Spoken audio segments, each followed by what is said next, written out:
¿Qué tal amigos y amigas? Sean de nuevo bienvenidos al canal. En esta oportunidad estaremos conversando del enfoque clásico de la administración. Este es un enfoque en donde se habla de dos vertientes y a partir de este momento estaremos conversando de las diferentes teorías administrativas que fundamentan lo que hoy tenemos y lo que hoy aplican los gerentes en la conducción de las empresas. Comencemos. Cuando nosotros hablamos del enfoque clásico de la administración, tenemos que centrarnos en tiempo y en espacio. Esto comienza luego de la revolución industrial, cuando hubo un crecimiento desacelerado de organizaciones. Es decir, que nos estamos ubicando a partir del siglo XX, principios del siglo XX, donde ya se busca una manera de conducir a las empresas de forma científica y racional. Es por ello que tenemos este primer enfoque, el que llamamos enfoque clásico de la administración, donde tenemos a Frederick Taylor desde los Estados Unidos, que inicia la Escuela de Administración Científica mediante sus teorías. Estas teorías buscaron siempre aumentar la eficiencia de la empresa mediante la racionalización del obrero. Quiere decir que estudiaba directamente las operaciones que se daban en el piso operativo, es decir, en el momento donde estaban produciendo. Por su parte tenemos el enfoque clásico de Fayol, que se da en Constantinopla, en Europa. Simultáneamente estaban en Estados Unidos Taylor y sus seguidores, y en Europa estaba Fayol con sus seguidores. No es como hoy en día que con un tweet, con un mensaje de WhatsApp o Telegram o Signal, o sea que ahora tenemos que cambiar. Entonces, lo que tenemos hoy, que para nosotros es completamente normal, a finales del siglo XIX y principios del siglo XX, las comunicaciones no eran así de rápidas. Por lo tanto, ellos no tenían idea de que el uno existía y que de manera simultánea estaban preparando esta teoría. Fayol desarrolla pues su teoría clásica y propone también aumentar la eficiencia, pero mediante la organización y la aplicación de los principios generales de la administración. Si nosotros de una vez buscamos aspectos que coincidan o comunes entre los dos, es que buscan siempre aumentar la eficiencia de la empresa. ¿Cómo? Uno haciendo énfasis en las tareas, es decir, el piso operativo, y el otro haciendo énfasis en la estructura de la empresa, organizando a la entidad, no estructura física de edificios, de planta, de terrenos, no, es una estructura organizacional. Tenemos acá un cuadro comparativo donde mostramos los representantes, el objetivo de la teoría, el enfoque y las características. Si vemos el lado de la administración científica de Taylor, vemos que su principal exponente es él, que decimos que es el padre de la administración científica, con sus seguidores, quienes son Henry Lawrence Gant, Bunker Gilbert o Frank Gilbert, que también con su esposa desarrollaron el estudio de tiempos y movimientos. Harrington Emerson y Henry Ford son uno de sus principales exponentes. Tenemos por el lado la teoría clásica, donde el principal exponente es Henry Fayol, junto con James Mooney, Lyndon Urwitz y Luther Gulick. El objetivo, como lo dije hace rato, era aumentar la eficiencia, ¿verdad?, en el lado de la administración científica mediante la operatividad, es decir, considerando todo lo que está en el piso operativo, mientras que en la administración clásica es también aumentar la eficiencia, pero buscando descomponer todos los órganos de la organización con el objeto de maximizar sus funciones y tener una estructura interrelacionada, donde todo sea interdependiente y sistemático. El enfoque de la administración científica es de abajo hacia arriba, es decir, partiendo del piso operativo de los gerentes medios hacia el nivel más alto de la organización, mientras que el enfoque de la administración clásica es de arriba hacia abajo y del todo hacia las partes, es decir, buscando la organización de cada uno de los departamentos de la empresa. Las características de la teoría científica es que es analítica detallada, centrada completamente en la ejecución de las tareas y el tiempo estándar de ejecución. Vamos a darnos cuenta que buscaban siempre el estudio de tiempos y movimientos, nada quedaba por sentado. Mientras que en la teoría clásica se dice que sintética y globalizada, centrada en la estructura de la empresa, es decir, viendo cuál era su subdivisión y buscando la centralización de esa dirección. ¿Por qué nace este enfoque clásico? Lo hemos dicho en varias oportunidades. Después de la revolución industrial hubo un crecimiento desacelerado de empresas, desacelerados, desorganizados, solo estaban pendientes de producir unidades y no buscando la manera de optimizar los recursos con los que los contaban. Siempre fue enfocado a producir y no a optimizar los recursos que tenían. También se dice que hubo una necesidad de aumentar la eficiencia y la competencia de las organizaciones. Hay muchas empresas, entre ellas deben competir. ¿Cuál es la que va a salvarse? La que sea más fuerte y la que tenga parámetros de organización que la distinga de las demás. Y bueno, había un panorama industrial general bajo recursos que eran bastante escasos. Había una insatisfacción de obreros, habían elevados volúmenes de pérdidas en cuanto a la parte productiva, muy malas decisiones y había un despilfarro de recursos. La administración clásica busca sistematizar todos estos recursos con el objeto de hacerlos óptimos. Entonces, si hablamos directamente de la administración científica, hacemos énfasis en la sistematización de los fundamentos de la producción. Dijimos hace rato que hacía énfasis directamente en las tareas.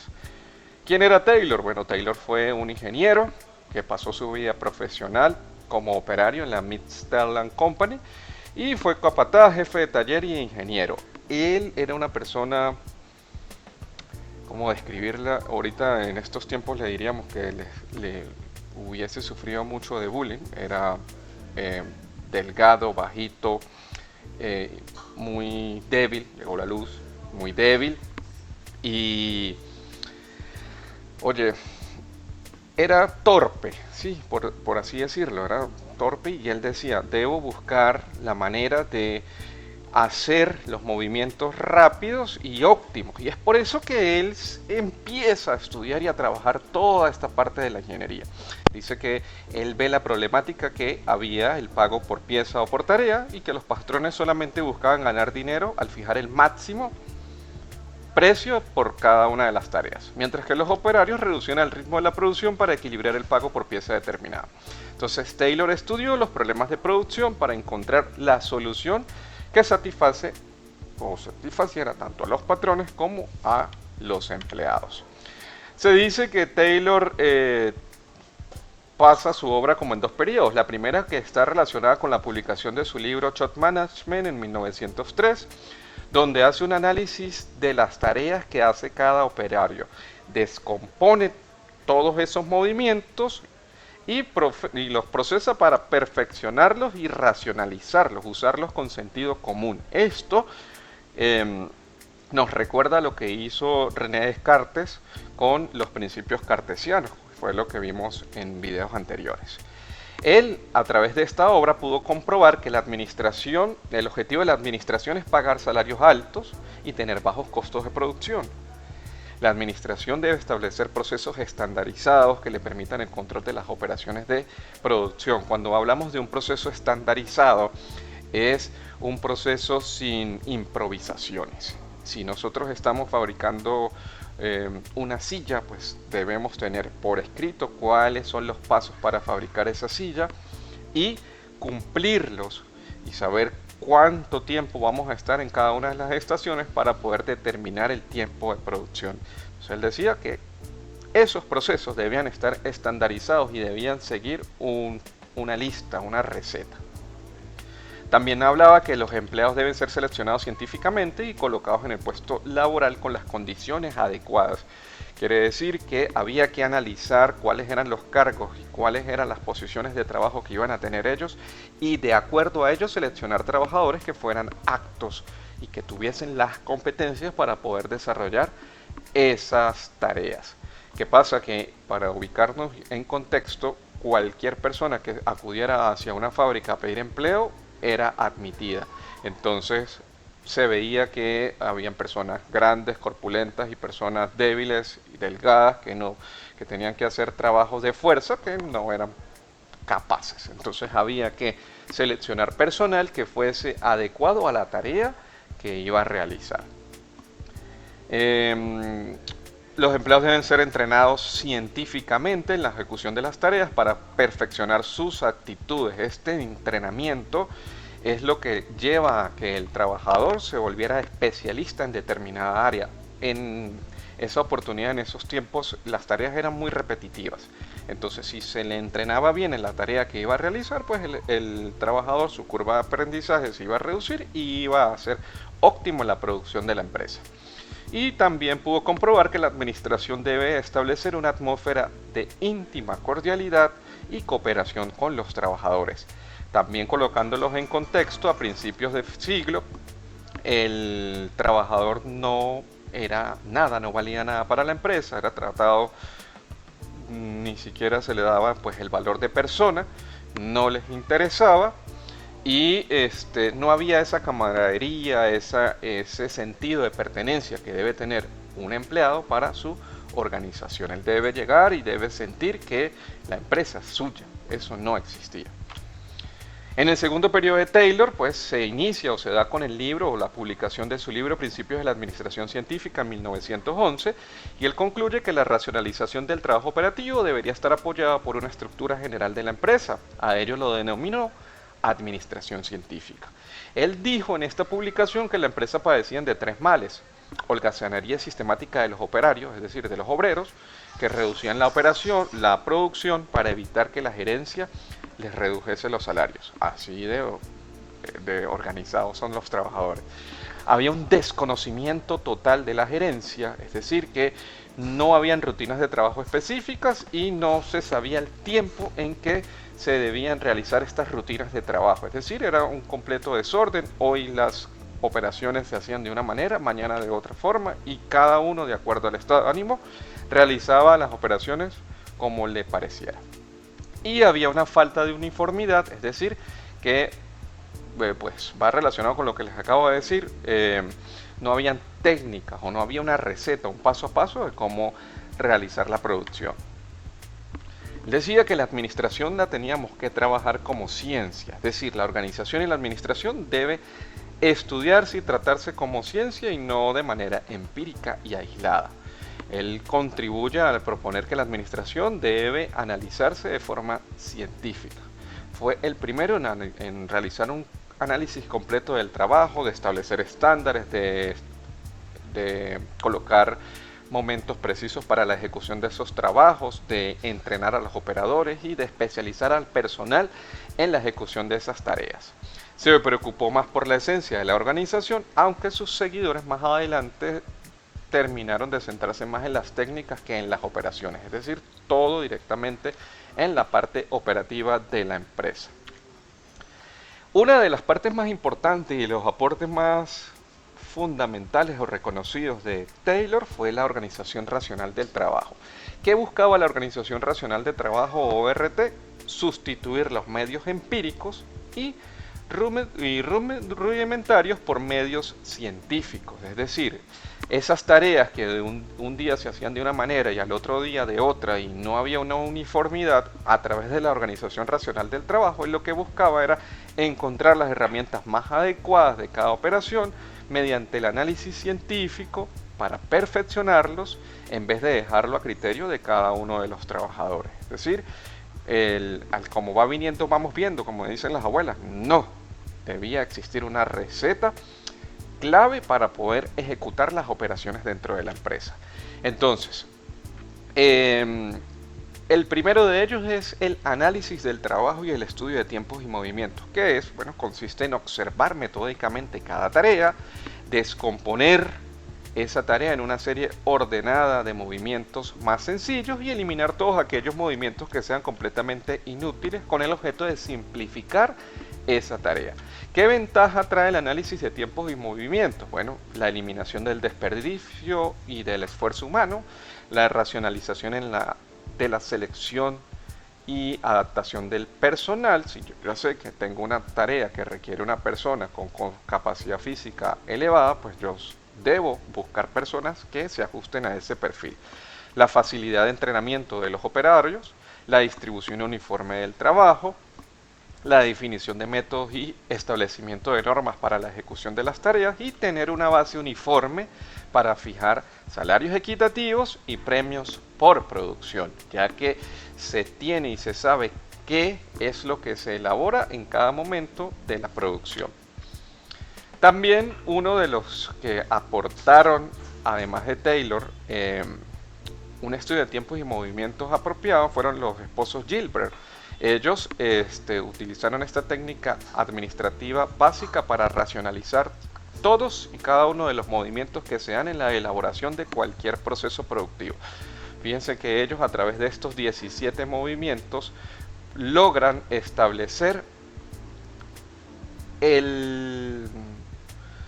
la perfección o dan cualquier movimiento o cualquier proceso que se quiera realizar. Por ejemplo, si se va a elaborar una silla, bueno, vamos a buscar la madera, vamos a escoger qué tipo de madera se va a usar, el pegamento en las partes, si se va a pegar fórmica con madera, el momento, el transporte, transportar desocupado, transportar cargado, posicionar o colocar en posición para acuñar, preparar el antes, es decir, preparar el sitio de trabajo, unir, separar, utilizar, descargar, inspeccionar, asegurar, esperar inevitablemente. Si ustedes colocan una goma y van a pegar dos superficies, pues hay que hacer una espera para poder continuar con el siguiente proceso, reposar y planear. Los estudiantes del año pasado, por acá en YouTube, tienen muchos videos acerca de un trabajo que realizaron. Allí pueden ver qué técnicas utilizaron para colocar en práctica todos estos movimientos. Las chicas, si van a hacer maquillaje a través de un tutorial de maquillaje, primero tiene que colocar esos 17 movimientos. Los caballeros, si van a cambiar el caucho de un carro, a través de estos 17 movimientos ustedes van a fijarse que los pueden hacer. Esto lo hacen los esposos Gilbert. Tenemos también, en segundo lugar, lo que viene a ser la división del trabajo y la especialización del operario. ¿En qué consiste esto? Bueno, como consecuencia del estudio de tiempos y movimientos, surge con el fin de elevar la productividad del trabajador. Así, cada operario se especializó en la ejecución de una sola tarea para ajustarse a los estándares y a las normas establecidas por el método. En tercer lugar, tenemos el diseño de cargos y tareas, y es importante hacer una acotación aquí: qué es un cargo, qué es una tarea y qué es diseñar un cargo. Tarea, tenemos que a partir de ahora considerar que es la menor unidad posible de división del trabajo en una organización. Cargo es el conjunto de tareas ejecutadas de manera cíclica o repetitiva, y diseñar un cargo consiste en especificar el contenido de las tareas, los métodos y las relaciones que tiene con otros cargos. Es por ello que el diseño de cargos tiene múltiples ventajas, entre ellas la admisión de empleados con calificación mínima y salarios menores, la minimización de costos de entrenamiento, la reducción de errores en la ejecución del trabajo y por lo tanto la disminución de desperdicios y devoluciones, una fácil supervisión, y esto pues lleva al aumento de la eficiencia del trabajador y por lo tanto de su productividad. Otro de los fundamentos de la organización racional del trabajo son los incentivos salariales y premios por la producción. ¿Cuándo ocurre esto? Cuando tenemos ya analizado el trabajo del operario. Sabemos que ya las tareas han sido racionalizadas, el tiempo de ejecución ha sido estandarizado y tenemos personal capacitado y entrenado científicamente para ejecutarlo, ¿verdad? Entonces, ahora que viene, pues añadirle incentivos salariales con el objeto de que éste aumente su productividad. Entonces, Taylor y sus seguidores proponen incentivos salariales para aumentar la producción, debido a que la remuneración basada en el tiempo no estimulaba a trabajar más. Si te ponen una meta de trabajo, el operario pues se va a esmerar por cumplir esa meta. Otro de los fundamentos de la organización racional del trabajo es el concepto de homo económicos. ¿En qué consistía esto? Decía que toda persona trabaja únicamente por recompensas salariales, económicas o materiales. Es decir, que el hombre no trabaja porque le gusta el trabajo, sino que trabaja como medio para ganarse la vida. En consecuencia, pues las recompensas salariales influyen profundamente en los esfuerzos individuales y logran que el operario llegue al máximo de su capacidad. Es decir, recuerden que estamos a principios del siglo XX, donde el hombre era visto como algo más de la empresa, no como ese valor agregado que nosotros le damos hoy a nuestro capital humano. Entonces, ¿qué decían ellos? Oye, el hombre trabaja por necesidad, porque si no trabaja no puede subsistir. Nos apoyamos en esto, le damos incentivos salariales y como él tiene esa necesidad de trabajar para obtener un beneficio, que en este caso el trabajador es su salario, pues él va a motivarse, incentivarse para ganar mayor cantidad de dinero. Entonces, a partir de ahora, a medida que vayamos avanzando por las distintas teorías organizacionales, vamos a ver cómo va a cambiar este concepto de homos económicos y que vamos a ir viendo que va a evolucionar a lo largo del tiempo. En teoría clásica, hombre económico o homo económicos. Continuamos. Otra de las características o los fundamentos de la organización racional del trabajo son las condiciones del trabajo. ¿A quién no le gusta trabajar en un sitio cómodo, cómodo, donde te sientas bien, te sientas a gusto trabajar, ¿verdad? Taylor y sus seguidores se dieron cuenta que debían tener instalaciones apropiadas para que sus trabajadores se sintieran bien y trabajaran con gusto. Entonces la eficiencia no solamente depende de que yo estoy dando incentivos salariales, sino que también requiero de un espacio de trabajo que tenga condiciones óptimas que garanticen el bienestar físico, el bienestar psicológico del trabajador. Si yo ahorita les digo, ¿se acuerdan esta película de Google? Donde es una comedia donde nos muestran todas las instalaciones de Google y que dan comida gratis y hay toboganes, en vez de ascensor uno se lanza por un tobogán y demás. Esas son condiciones de trabajo que son óptimas. Cualquiera le gustaría estar allí y trabajar para ellos, ¿verdad? ¿Por qué? Porque se dan cuenta de que si tú tienes a tus trabajadores contentos, tu productividad va a aumentar. En cuanto a la estandarización de los métodos y máquinas, bueno, con el fin de reducir la variabilidad y la diversidad en el proceso productivo, pues se busca eliminar tiempo y desperdicios y de esa manera aumentar la eficiencia. Ejemplo, si estamos una señora que es costurera y obtuvo un crédito y logró comprar máquinas Singer, ¿verdad? Pero cuando fue a comprar no consiguió Singer, sino hay otras marcas, supongamos distintas marcas. Cada máquina pues tiene que pasar un proceso de aprendizaje para poderla manejar. Si nosotros tenemos todas las máquinas iguales, la misma marca, el mismo modelo, obviamente pues ese proceso de aprendizaje se va a reducir a uno solo. Solamente tengo que aprender a manejar una sola máquina y ya.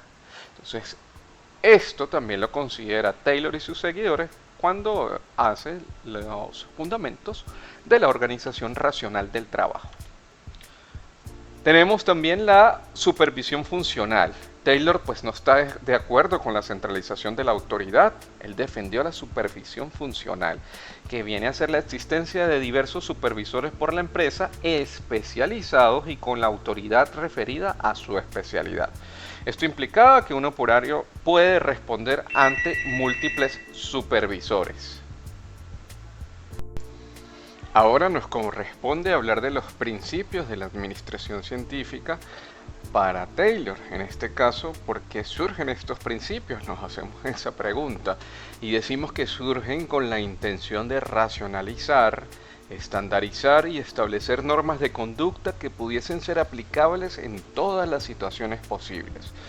Los más importantes fueron los postulados de Taylor, Emerson y Henry Ford. Estaremos conversando acerca de cada uno de ellos. En primer lugar tenemos los principios de la administración científica de Taylor y establecemos 4, los cuales son principios de planeación, preparación, principio de control y principio de ejecución. En cuando nosotros decimos principio de planeación, lo que buscaba en ese momento Taylor es sustituir el criterio individual y la improvisación en el trabajo por los métodos basados en los procedimientos científicos apoyados en la organización racional del trabajo. En segundo lugar está el principio de preparación, el cual consistía en seleccionar científicamente a los trabajadores de acuerdo a sus actitudes y entrenarlos para producir más y mejor, en concordancia con el método planeado. En tercer lugar está el principio de control, ¿verdad? Control, como hemos estado hablando de proceso administrativo, ¿sí? El principio de control lo que busca es controlar el trabajo para cerciorarse de que está ejecutándose de acuerdo con las normas establecidas y según el plan previsto. Y por último, Taylor nos deja el principio de ejecución, que consiste en asignar atribuciones y responsabilidades para que el trabajo se realice con disciplina y como debe ser. En cuanto a los principios de Emerson, vemos que tenemos 11 principios y quizás se parezcan mucho a los fundamentos de la organización racional del trabajo. Vamos a leerlos. Primero, trazar un plan bien definido, es decir, comenzar planeando lo que vamos a hacer de acuerdo a los objetivos que hemos establecido, establecer el predominio del sentido común, que por allá decía Renio Tolina, que era el menos común de todos los sentidos.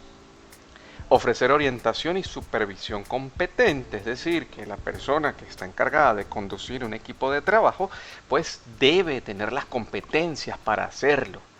Mantener la disciplina, imponer la justicia social en el trabajo, llevar registros precisos e inmediatos, porque la información cuando se requiere es para el momento, para ya. Fijar una remuneración proporcional al trabajo realizado, determinar normas estandarizadas para el trabajo, fijar esas normas estandarizadas para cada una de las operaciones y los procesos que se den dentro de la empresa, dar instrucciones precisas y establecer incentivos atractivos, porque muchas de estas empresas, y todavía sucede, que se establecen incentivos que son incumplibles. Entonces, ¿qué razón tiene que yo te esté incentivando a hacer una tarea si ese incentivo es estratosférico? Pasamos entonces a hablar de los principios de Ford y estaban basados en la producción en masa. Estos principios tienen que ver con la intensificación, el principio de economía y el principio de productividad. En cuanto al principio de intensificación, disminuir el tiempo de producción utilizando de inmediato los equipos y la materia prima y llevando el producto al mercado con rapidez. Es lo que los japoneses tiempos más tarde denominaron just in time. Justo voy a ponerme a producir cuando tenga mi materia prima en el momento y voy a producir lo que requiera. El principio de economía consiste en reducir al mínimo el volumen de existencias de la materia prima para su transformación, es decir, no tiene sentido que tengamos materia prima almacenada sin necesidad de involucrarla inmediatamente en un proceso de transformación. Y por último, Henry Ford nos hablaba del principio de productividad, que consistía en aumentar la capacidad de producción del hombre en el mismo periodo mediante la especialización y lo que lo hizo famoso, la línea de montaje. Hablamos de un principio específico de Taylor, que era el famoso principio de excepción.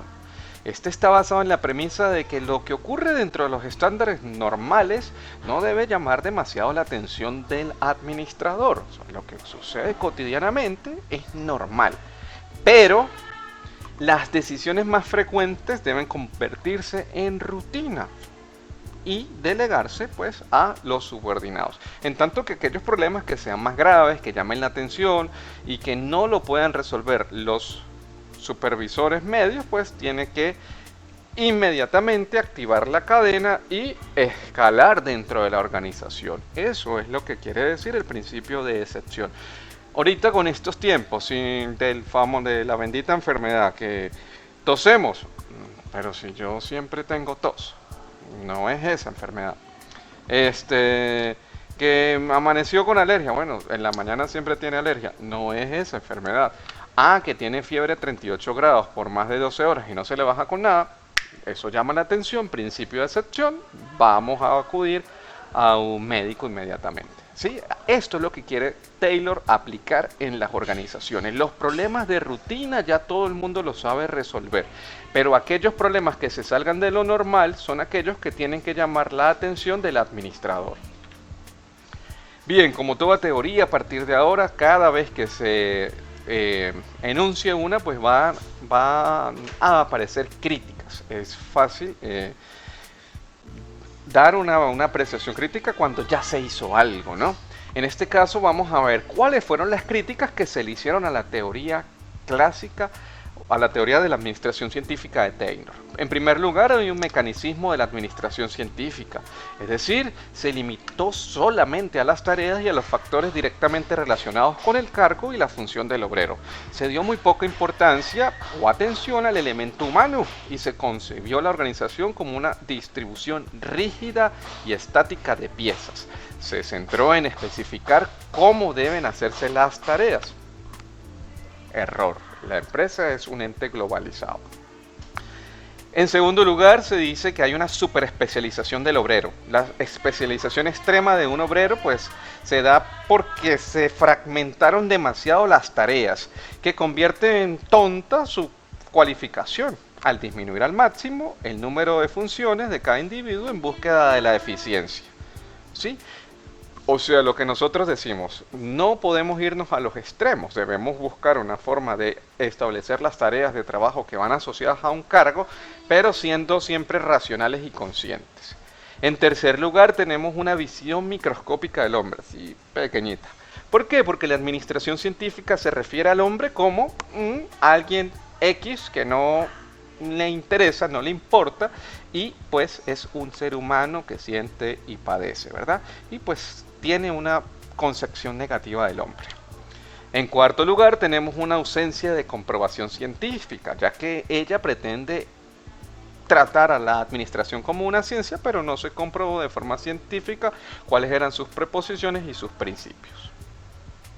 En quinto lugar está el informe incompleto de la organización, porque solo se limita a los aspectos de la forma y omite por completo la organización informal, los aspectos humanos, y se le critica por limitarse solamente a los problemas que se dan en la fábrica. O sea, solo se aplica para fábricas, para empresas productivas, no para las comercializadoras, no para las empresas de servicio. ¿Por qué? Porque su enfoque fue directamente a la parte operativa. Se dice que hay una limitación del campo de aplicación que tiene que ver con lo que estamos hablando, porque se enfoca casi exclusivamente a problemas relacionados con la producción, con las fábricas, sin considerar a mayor detalle los demás aspectos de la vida de una empresa, como cuáles son los aspectos financieros, los comerciales, los de mercadeo y demás. Los principios parten de un punto limitado y específico, restringiendo así el enfoque de la administración científica. Se dice también que hay un enfoque simplificado de la organización formal. Los autores clásicos solo conciben la organización en términos lógicos, formales y rígidos, sin dar importancia a los aspectos psicológicos y sociales. Definen de manera simple cómo debe conducirse el administrador en todas las situaciones del proceso administrativo y cuáles son los principios generales para obtener la máxima eficiencia. Otra de las críticas es que hay una ausencia de trabajos experimentales, que esta está relacionada con la ausencia de comprobación científica, ya que la teoría clásica pretendió abordar la administración de un modo científico. Sin embargo, pues más adelante vemos que falló fundamenta sus conceptos en la observación y el sentido común. Y la falta más grave era que los autores clásicos no confrontaban la teoría con elementos de prueba. Es decir, no había un versus o un contra que permita ver más allá. También tenemos que hay un ultrarracionalismo de la concepción de la administración. Los autores solamente se preocuparon por la presencia racional y lógica de sus preposiciones. Esto ha llevado a una superficialidad y a una simplificación y falta de realismo en el análisis de la administración. Por último, tenemos el enfoque prescriptivo y normativo y el enfoque del sistema cerrado. En cuanto al enfoque prescriptivo y normativo, se caracteriza por tratar de establecer principios normativos que deben ser aplicados como una receta en determinadas circunstancias para que el administrador pueda tener éxito. Y ya es sabido por nosotros que se requiere de esa pericia, de ese sentido adicional que tiene el administrador, esa percepción en realizar o en abordar ciertas situaciones dentro de la empresa. ¿Que debe tener una receta o una guía? Sí, pero no es para que la cumpla de manera taxativa. Y por último tenemos ahora sí el enfoque como un sistema cerrado, la última de las críticas. Fíjense que en las próximas 3 teorías o 3 enfoques teóricos vamos a ver que se estudiaba a las empresas como un enfoque cerrado. Quiere decir que visualiza a las empresas como si no existiera más nadie. Es la empresa y no hay nada a su alrededor. Son entidades autónomas, absolutas y herméticamente cerradas a cualquier influencia provenientes de su entorno. Esto es completamente mentira porque nosotros ya sabemos que las empresas interactúan con el medio ambiente y ese ambiente es sus proveedores, las líneas del gobierno, su comunidad y demás. Es decir, que la empresa no se puede estudiar como una isla sola y desierta. Muy bien, muchachos, con esto hemos terminado de hablar de la teoría o el enfoque de la administración científica de Taylor. Así que es todo por ahora. Te invito a que te suscribas al canal si no lo has hecho, le des like. Si no quieres, tienes tiempo para ver el video, también está el canal para que lo escuches por tu aplicación favorita, Google Podcast o Apple Podcast. Así que nos vemos en una nueva oportunidad. Hasta pronto.